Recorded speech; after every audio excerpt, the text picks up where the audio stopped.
Nouvelle Télé-Guinée, Gadel Janvier. Chaque jour. Tout jour à 4 h. Le matin à 8 h. À midi, midi tapant. À soir, 8 h. Télégamme, Télé-Guinée Magazine, chaque dimanche, 4 h l'après-midi. Nouvelle Télé-Guinée, sans commentaire, sans voix monter, Gadel Janvier.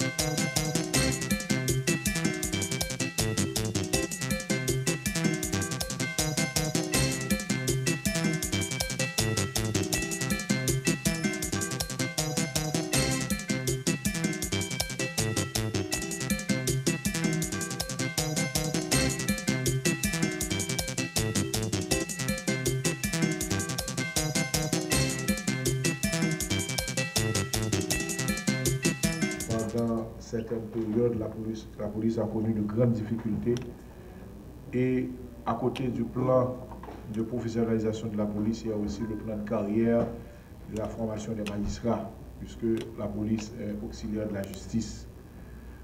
Aujourd'hui, l'enjeu est d'aboutir à une éthique de responsabilité, de distribution savante et équitable, non seulement de la justice, mais aussi une police effective, professionnelle, pour que toute la chaîne pénale soit une chaîne vraiment, je veux dire, professionnelle, puisque la police, c'est la première phase de la chaîne pénale. L'effort que nous faisons n'aura aucun effet si justement l'appareil de support de la justice, la force de contrainte, en l'occurrence la police nationale, est délaissée, n'est pas accompagnée. D'où la nécessité, conformément aux prescrits de la Constitution, d'accompagner cette jeune institution policière, de la renforcer. Cet engagement des pouvoirs exécutifs et législatifs s'avère d'autant plus nécessaire, d'autant plus indispensable que la force onusienne de maintien de paix, la MINUSTA, vient de désengager, vient de laisser le pays. C'est donc l'occasion de prendre en charge nous-mêmes la sécurité de la vie et la sécurité des biens de nos concitoyens. Qui plus est, à cause de nos manquements et faiblesses, notre dignité politique ou notre souveraineté nationale vient d'être encore entachée avec une autre mission, qu'est la mini-justice. C'est-à-dire qu'il est grand temps de terminer avec le processus de professionnalisation de la police, de façon à ce que nous puissions nous prendre en charge. Mais tout ceci doit passer par un solide plan de développement de la police. Et ce plan doit être étudié non seulement avec le état-major, mais aussi avec les sénateurs qui détiennent une partie de la souveraineté nationale.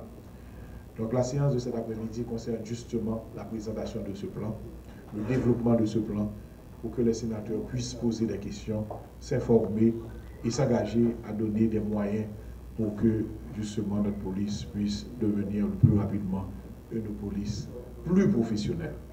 Parce qu'il y a des efforts qui sont déjà consentis. Et dans cette optique, Monsieur le directeur général, nous allons au tout début vous demander de bien vouloir prendre la parole pour la présentation de ce plan. Puisque nous savons que c'est un plan assez long. Et immédiatement après, les sénateurs auront à ouvrir le débat pour poser la question.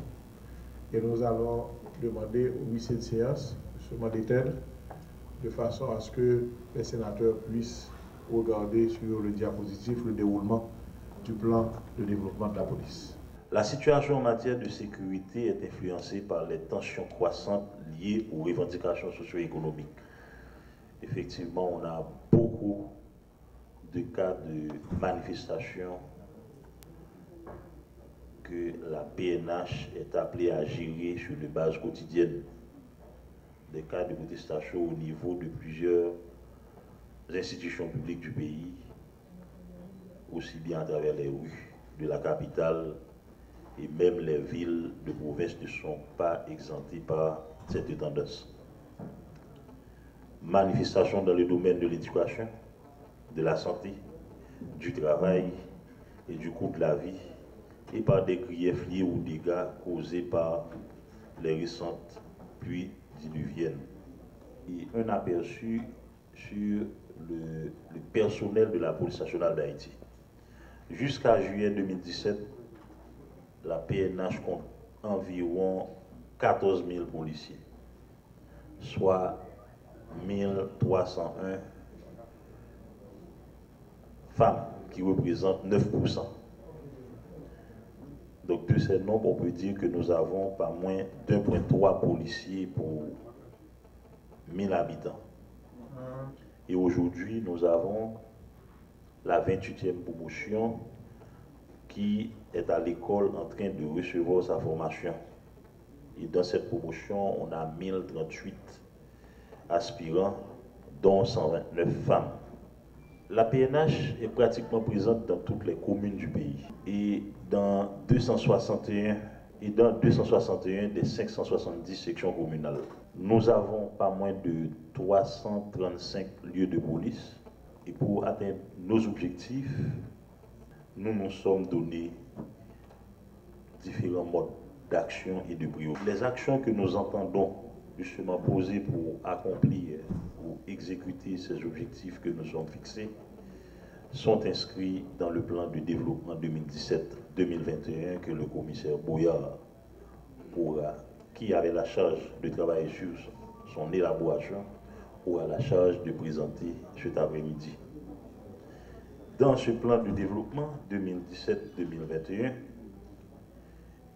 l'emphase est surtout mise sur le concept de la police de proximité, connue comme police communautaire. Ce plan repose aussi sur la mise en place d'une direction de renseignement, de la sécurisation des frontières terrestres, maritimes et aériennes. Ce plan fait aussi un diagnostic externe de l'institution en vue de contrer les menaces, faire l'audit de nos forces et nos atouts ou opportunités. Et ce plan fait tout aussi bien le diagnostic interne de la PNH dans le but de renforcer ses internalités positives, réduire nos faiblesses, combattre les menaces internes et externes. Et en matière administrative, surtout pour compenser le départ de la composante FPE de la MINUSTA, des solutions ont été envisagées pour occuper les espaces laissés vacants par la MINUSTA. Ça passe justement par l'augmentation ou le renforcement de nos unités en maintien d'ordre, de travailler sur le problème de grade, parce qu'aujourd'hui, on est pratiquement sûr à 95% que la PNH a sa forme pyramidale. Et à travers la création de la Direction centrale des ressources humaines, nous travaillons sur la durée de vacation du travail des policiers, les assurances pour le policier et leur famille, la prise en charge de la famille des policiers. Toujours en parlant de mode d'action et de priorité, la question d'égalité de sexe au niveau de la PNH est l'une de nos priorités. Aujourd'hui, on peut dire haut et fort que la PNH est dotée d'un bureau de coordination des affaires féminines chargé de mettre sur place des incitatifs en vue de faire passer le taux d'effectif féminin de 9 à 12% dans les années à venir.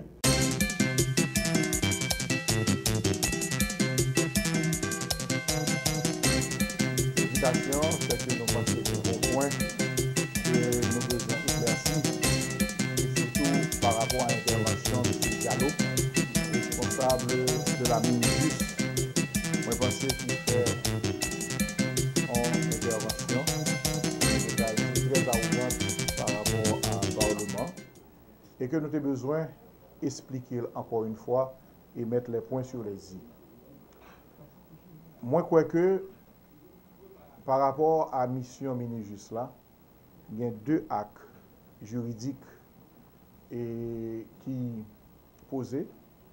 Premier acte là, c'est la résolution du Conseil de sécurité, qui c'est une résolution prise d'après l'article 7. D'ailleurs, que nous croyons que Haïti doit combattre pour que ce n'est pas sur l'article 7 qui prend, c'est sur l'article 6, puisque nous pas dans la situation, excusez, chapitre 7, excusez.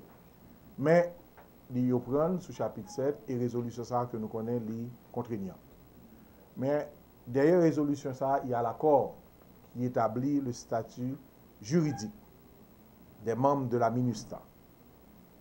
Et accord ça, justement, qui est signé par pays d'Haïti et organisation internationale là, il répond à la procédure qui est tracée par l'article 139 de la Constitution, qui dit que tous les accords et traités internationaux doivent être signés par le Parlement, doivent être signés par le président et ratifiés par le Parlement. Donc, dans ce sens, ça, accord ça est entré en ligne droite de sa constitution demandé côté que le président, une fois que l'ICIE, il soumet à Parlement. Et moi, ouais que justement, M. Diallo parlait de accord ça, et bien, le penser son accord administratif, que ratifié ou non, ça pas de nuit. Moi, je pense justement, eh bien, M. Diallo a une mission pour lire la constitution, la vie de nos pays, pour bien comprendre, pour qu'il ne pas faire déclaration maladroite ça. Puisque, au niveau de l'accord, il n'a pas fait aucun distinguo au niveau de la Constitution dans la question de accord en forme simplifiée, accord solennel, accord administratif.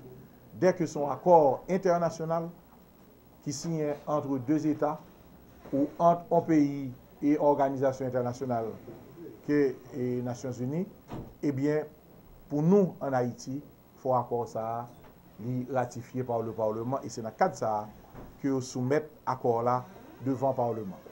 Moi, je pense justement que M. Diallo erré et comme diplomate, moi, je crois que vraiment, il raté pour bien départ.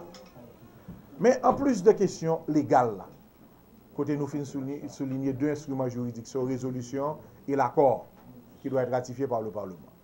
En plus de la question légale, monsieur, et la question légitime. Côté que nous-mêmes, comme représentants population, sénateurs, députés, une mission ministère, eh bien, que nous autres connaissons qui est dans le pays, il y a viol, il y a cas de pédophilie, il y a 10 000 morts environ qui arrivent dans la question choléra, pour que nous-mêmes, nous ne pas chercher arguments légaux pour nous défendre la population, pour nous arrêter, pour nous recevoir en mission, justement, qui t'a pas recommencer même gens et avec même impunité.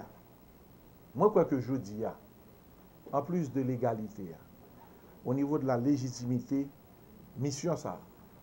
Si que l'ivre assurer dans certaines légitimités, il y a justement eh bien, des corrections à faire. Et moi, je crois que je dis, si c'est Haïti qui peut créer le droit, qui peut faire le droit, qui peut justement créer une autre dynamique, il faut que nous fassions. Parce que les Nations Unies, justement, eh bien, de 1945 jusqu'à 1989, on va dire une résolution au niveau de l'institution, ça a toujours un problème.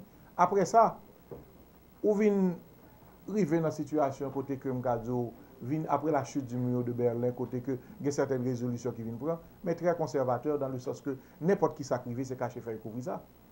Je dis à lui extrêmement important que ça qui arrive en Haïti, nous-mêmes comme représentants légitimes de la population, que nous soulevons et que nous prenons les précautions nécessaires. Et justement, les précautions nécessaires, ça, c'est dans la question des questions accords ça qui était fait.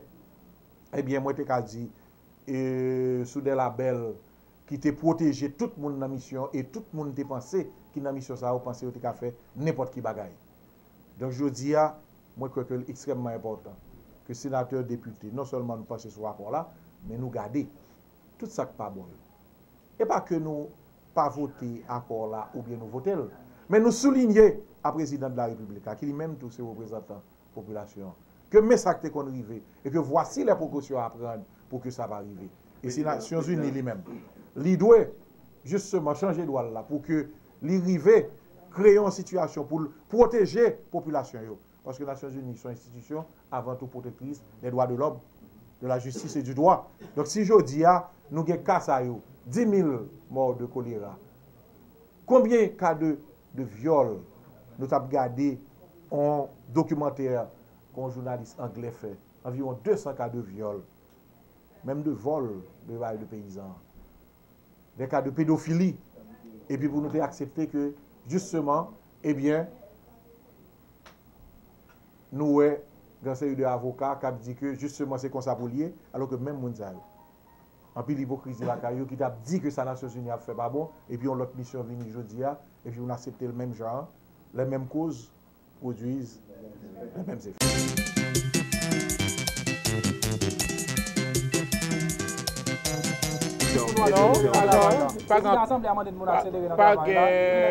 Pas aucune mésentente dans le niveau commission. La commission travaille calmement, tranquillement, et la commission travaille dans la plus totale transparence. Pas un seul dossier qui peut passer dans les tout commissionnaire, tout commissaire, un après l'autre, et qui analyse, qui voit, qui ont même un avis sur eux. Malgré ça, vous avez démission quand même, président, ça veut dire. Non, démission, capable de démission. Non, il n'y a pas de torchon. Alors, on n'a vraiment pas besoin de faire appel aux sapeurs-pompiers pour éteindre quelconque du feu que nous voulons annoncer. Pas aucun torchon au niveau de ça, la commission calme, serein, et nous travaillons tranquillement. Et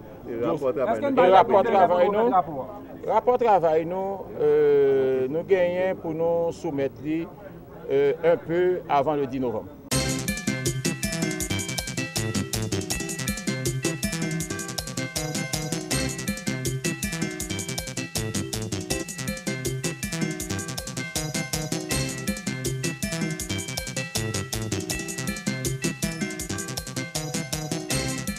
Étant donné que il y a des informations qui ont été publiées sur les réseaux sociaux suite à la manifestation hier là, et il a dit que il y a des gens qui ont tiré sur machine sur manifestants yo, et il a identifié des machines qui ont dit qui ont tiré sur manifestants yo, et tout le monde connaît, il a parlé de, il fait référence à loterie l'État haïtien.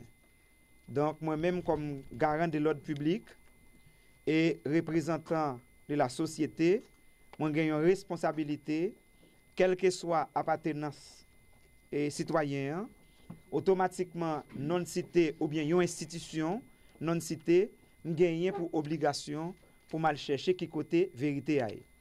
Je pense que c'est dans le contexte ça que moi ouvrir une enquête sur question monde qui t'a tiré sur manifestation hier. Maintenant, je dis, moi commencé avec l'enquête là, et moi commencé à travailler sur le dossier. Moi espérer que avant longtemps, dans la conclusion enquête là, m'a gagné pour me rencontrer la presse pour nous au courant de lui. Mais ça m'a dit nous jeudi, enquête là, elle commencé et travail là a continué. Moi-même, moi promettre nous que m'a besoin de résultats pour me dire. Pas qu'importe où ça travaille sur un ensemble de dossiers. Donc à chaque fois que dossier yo gagne rapport, enquête yo gagne rapport avec des personnages, donc il y a des mesures qu'on toujours prend. Donc au fur et à mesure que n'a pas avancé avec enquête yo, c'est comme ça que la population a au courant des mesures qu'on prend dans cadre dossier qu'on traité. Merci beaucoup. Jean, tout le monde détendait, il y a une rumeur qui t'a couru sur les réseaux sociaux à travers la presse qui t'a dit que il y a une machine loterie de l'État haïtien qui t'a tiré sur manifestants. En tant que femme d'État et militante convaincue, nous répondons à une invitation commissaire là pour nous te dire ça, nous te dire. Loterie de l'État haïtien, LEH, mission, c'est réguler et commercialiser.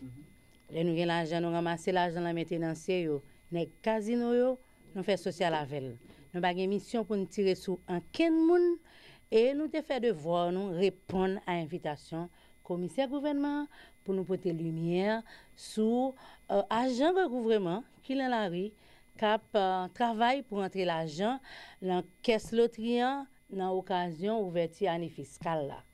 Et nous te dit tout, nous montrer que photo qui a roulé sur les réseaux sociaux, elle n'a pas aucun rapport avec manifestation. C'est une machine loterie qui est campée, qui était dans le recouvrement, un agent campé derrière avec un veste noir, en maillot rouge, si mon l'école a passé bon côté. Nous redit encore, nous sommes des démocrates convaincus qui croient dans la justice, qui croient dans l'état des droits, qui croient dans le droit moun gagne pour manifester. L'autorité de l'État haïtien sur leadership PAM, par jamais caméler dans Kenzak Kazebizé, empêcher mon de manifester. Pardon? Machine qui tire, nous voyons une vidéo qui a poulé avec deux machines, qui c'est un Prado blanche et puis un Cherokee, un Chevrolet, Colorado, pas aucun rapport. Avec non machine loterie nationale pas de machine Maxayo c'est les autres qui nous gagnent mais agent qui tire pas qu'un agent loterie nationale pas gain zam loterie nationale là pour le faire tenancier yo est-ce que machine dans zone dans moment ça machine recouvrement est-ce que la manifestation machine l'état ou bien simple citoyen pas gain doit circuler dans pays dans machine là. C'est ça, machine. Pardon? Non, commissaire, pour nous prêter ça, nous connaît. Ça nous connaît en tant que directeur général. L'autre, non. Le commissaire saute parler, la mené une enquête sous dénonciation qui était faite. Nous-mêmes, dans l'autre national, nous sommes invités avec administrateur, nous expliquer mes côtés, mais qui est-ce qui était la machine là. Machine là, chauffeur là, machine était à disposition, la justice, la loterie nationale, j'aime dire dans la radio hier. Merci tout le monde. Merci tout le monde. Non. Mais venir en tant que femme d'État respectueuse de la loi de mon pays pour me collaborer. Ça, c'est la justice.